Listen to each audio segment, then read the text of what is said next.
Live from WTVO Rockford and your home team. Eyewitness News at 5 starts now. Rockford police look for the men behind two recent home invasions. The suspects posed as water department employees to force their way in. Illinois tax rebates start rolling out. We'll recap who may have money coming and how much. Some lawmakers call it an election year gimmick. The Rockford Health System now offers flu vaccines, the convenient way drivers can get the shots. Good evening, I'm Mimi Murphy. And I'm Eric Wilson. Rockford police need your help finding the men claiming to be with the water department. Those people, however, are robbing homes. Back on September 3rd, police say a man came up to a home on Rock Terrace saying he was part of the water department. He said there was a problem with the water in the area. The man pushed the homeowner back. 3 more men entered the house. They ransacked it. The suspects were in a dark gray Ford Explorer you see in these pictures. Police say the group did the same exact thing about 5 minutes later. If this vehicle looks familiar to you, call Rockford PD. City Hall wants to remind you, Rockford Water Division employees always drive a marked car, wear a city uniform, and/or have an ID badge. You can also call the city to verify if a person works there. Rockford police advise you not to answer the door to an unexpected visitor. A teenager is recovering after a shootout at a Rockford gas station. Police were called to the stop and go on Charles Street Sunday morning around 1 to reports of shots fired. Witnesses say a gray Hyundai Sonata pulled into the parking lot and shots were fired from the car into the gas station. People inside the store fired back. Within a few minutes, a 17-year-old boy showed up at a local hospital with a non-life-threatening gunshot wound to his arm. The car was found abandoned on Doherty Place just north of East State Street. No one has been arrested. If you know anything about the shooting, call Rockford Police. 2 people, including a 16-year-old, are arrested with various charges after fleeing police officers. Early this morning, police saw a stolen Hyundai Sonata on Whitman Street. When they saw officers, the people in the car jumped out and ran near Houghton Street. After a brief foot chase, 19-year-old Dominic Davison was taken into custody. They found a handgun on him. He is charged with aggravated unlawful use of a weapon, possession of a stolen vehicle, and possession with intent to deliver a look-alike substance. A 16-year-old was also taken into custody. He's charged with aggravated unlawful use of a weapon and criminal trespass to a vehicle. A third person also ran off and has not been located. If you know the third suspect, please call Rockford Police. 2 Illinois governor debates will be broadcast over on our sister station, Fox 39. Eyewitness News is your local election headquarters. Governor J.B. Pritzker and Republican challenger, State Senator Darren Bailey, both agreed to take part in 2 one-hour debates. The first is October 6th at Illinois State University in Normal. The second will be in Chicago, October 18th. The election is November 8th. Early voting begins the 29th of this month. Republicans are eyeing the Illinois treasurer's race, believing it's one of the most vulnerable spots for the GOP to gain some ground on Democrats this November. Illinois Treasurer Michael Frerichs considers his latest term in office a resounding success. He started a college savings program for the state as well as a retirement savings program also for the state, and he's asking for votes in November to continue that path. But his Republican opponent, Tom Demmer, is promising a new perspective on the treasurer's office, a system of checks and balances for the state's long and short-term financial spending. But I've been really focused here on this building, the things we do in our office. I'm a firm believer that good policy is good politics. So I think there really is a critical role for the treasurer to play as a check and balance in government, regardless of what party controls other aspects of government. Demmer has represented his hometown of Dixon as a state representative for 10 years. Frerichs has been state treasurer since 2015, winning re-election in 2018. Starting today, income tax and property tax rebate checks will be sent out to people across Illinois. Eyewitness News is keeping you connected to the Capitol. It's part of Illinois' Family Tax Relief Plan. Every person who filed taxes in the state will get at least a $50 check for income tax. There's another $100 per dependent. That maxes out at $300. Also, property tax rebates of up to $300 will be sent out based on your property tax credit from this past year. Our overall $1.8 billion relief program is possible because Democrats balanced the budget, eliminated the bill backlog, funded schools, and fixed the roads. And through responsible financial decision-making, still found ourselves with a one-time surplus. Most people will receive the money by either direct deposit or paper check over the next couple of months. It depends on how you got your tax returns this year.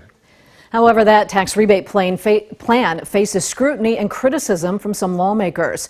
Democrats say the one-time rebates will offer much-needed relief to Illinois residents struggling to keep up with higher costs due to inflation. But Republicans believe more permanent tax relief would help residents and that the rebates are meant to sway voters ahead of the midterm elections. This is temporary. This is going to be a nice little bump for people, and I do think most citizens kind of see through this. This is an election year, and they know it. But certainly more money going back in people's pockets is a good thing. The governor said this year's budget left the state with a one-time surplus. This allowed the state to provide the income and property tax rebates under the Illinois Family Relief Plan. You can now get flu shots from local OSF primary care offices. OSF Medical Group Rockford Crossing in Loves Park began giving the vaccine out today. You can get the shots again this Wednesday between 10 in the morning and 4 in the afternoon. No appointments needed. Also, starting September 28th, OSF Medical Group Guilford Square will offer a drive-through flu shot option. That will happen every Wednesday and Friday. That runs until early November. Gas prices continue to fall in the state line. The average price of gas in the 4 cities almost 40 cents cheaper than a month ago. According to Gas Buddy, the average price of gas is now $3.72 in Rockford. The cheapest gas station is selling gas for $3.38, while the most expensive is selling for $4.14. The national average of gas also fell to $3.67. That saw a drop of about 8 cents. There aren't enough teachers to fill America's classrooms. The Biden administration is trying to fix the problem. Hannah Brandt is in Washington to explain how. While reading, writing, and arithmetic are the 3 R's for students, the White House is focusing on the 3 R's for teachers. Recruit, respect, and retain. As a teacher herself, First Lady Jill Biden is diving headfirst into the problem of teacher shortages. She and Education Secretary Cardona visited schools in Tennessee and North Carolina on Monday to talk about the importance of teacher apprenticeship programs and a push for higher teacher pay. If we want educators to be able to do what they do best, we have to give them the support that they or you all deserve. Teachers union advocates welcome those steps at the federal level, but say local leaders need to do more too. The majority of these decisions are being made at the local level. And so we need to see communities who are stepping up and standing by their educators. Mary Kuzler with the National Education Association says that means better work environments and bigger paychecks. We keep expecting more and more from our educators and not necessarily giving them a living wage to even live in the communities that they teach. Teachers Union President Randy Weingarten agrees, and she adds investing in teachers now is critical for education's long-term future. To send a message to young people that we want you in the profession, that you're going to be valued. And both advocates say leaders need to show more respect for teachers. We need help from politicians, not smearing and cheering. In Washington, I'm Hannah Brandt.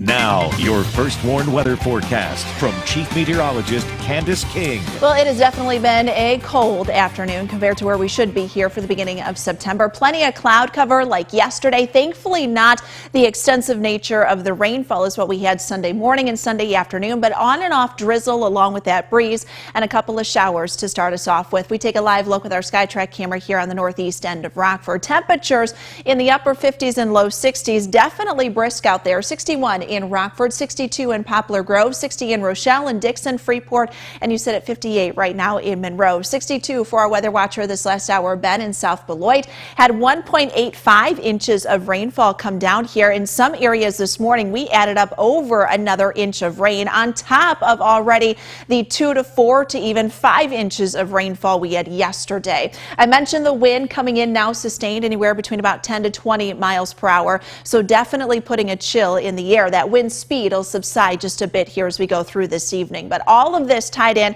to an area of low pressure that continues to sit and spin over northern Indiana. Moisture wrapping in on the backside of that will rotate back in. So we've got the cloud cover. We've had drizzle on and off throughout much of the day. A few lighter showers now working right down through Rockford. We will continue to see a couple of scattered light showers here through at least about 8 or 9 o'clock this evening. After that, things will clear out a little gradually from west to east, and will put an end to some of the rainfall. In fact, the rest of the week actually looking to stay fairly dry. You know, yesterday someone asked me, why did this low sit and spin and just bring all of this rainfall? Well, we have to look at what's going on both at the surface and up above. Water vapor imagery, a great way to look at that. It gives us a snapshot of what is going on here in the middle part of the atmosphere. And I think it's really obvious when you see this to look at that counterclockwise spin, that massive upper level low. Well, this low pressure system actually became cut off from the main flow of the jet stream. So a lot of times when you start to get a dip in the jet stream, you get a low pressure system that develops in the southern edge of that kind of trough is what we call that.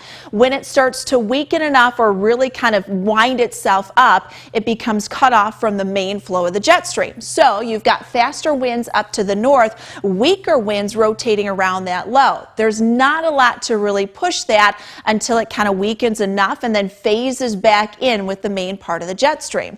So with the northwest wind, we had plenty of cloud cover, and actually this low was fairly strong enough to pull down that colder air. It's what's kept us in the 60s here these last couple of days, and even in some places yesterday held temperatures in the 50s. Good news though, we start to see that low pressure system weaken, and temperatures will then gradually begin to warm as we've got that ridge of high pressure building in. That means a return of the 70s and then eventually 80s here by the end of the week. So here we go with Futurecast. You've got a couple of scattered showers that'll take us through about the 8, 9, 10 o'clock hour. Clearing will take place then from west to east. Temperatures will be a little cooler tomorrow morning to the west. Most of us down in the low 50s, but with high pressure building in, we should see those numbers climb back into the 70s, mid 70s for tomorrow, and then we'll see the temperatures slowly warm back into the low 80s through the rest of the week. So down to 53 degrees tonight, 74 tomorrow, 79 on Wednesday. Dry here. Next cold front comes in, may bring us a couple of showers. Right now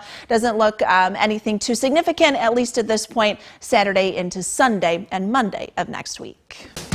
Now sports with sports director Scott Lever. Well, it's difficult to draw a lot of conclusions about the Bears from their win yesterday over the 49ers. There is one, though, that seems obvious, and it's what I've said through the preseason. This is a much better coach team under Matt Eberflus than the Bears were under Matt Nagy. The jury's still out on the play calling and the schemes, but this we know. Eberflus has the Bears in great shape, and the Bears have the look of a very disciplined team. They only committed 1 turnover and 3 penalties yesterday. For an opening day game, those are remarkable numbers. Then you add in the horrible weather, and now those are truly amazing numbers. The Bears might lose a fair share of games this season, but they aren't likely to beat themselves. As for the towel incident yesterday, yeah, that can't happen. The NFL can't allow a player to bring an object onto the field to alter the playing surface.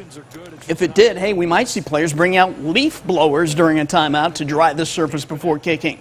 Yeah, this situation is different than when league officials ruled that the field is unplayable from too much rain, and they take a 15-minute break while the ground crew comes out to squeegee the surface, or in snow when play is halted to allow ground crew members to scrape off the lines in the field so they can be seen again. Participants in a game cannot be allowed to alter the field. Is anybody surprised that the Packers rookie receivers struggled at times yesterday in their opener? I've said it's going to take 6 weeks or so for those rookies to get a feel for the NFL and get on the same page with Rodgers. What Rodgers can't do is lose faith in Christian Watson or Romeo Doubs because of some drops. The Packers are going to sink or swim with those two guys. They both have huge upside. The only way they're going to learn and improve is by keeping them involved in the offense. Keep throwing them the football. Shutting them out won't do them any good. It won't do the team any good. Rodgers is going to have to stay patient with them, deal with some frustration, and hope the defense can carry the team for a while. Lastly, when it comes to high school football, I get asked now and then who my favorite team is. Well, that's like asking a parent of 4 or 5 children who their favorite child is. They're all different, but they're all equal in the eyes of the parent. Every school in this area I regard as my school because I'm constantly at all the schools. I have great relationships with all the coaches and athletic directors.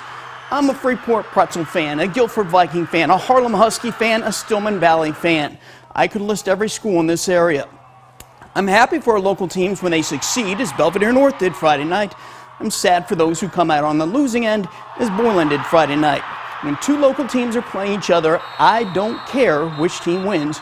I just want to see a great game and get some great highlights.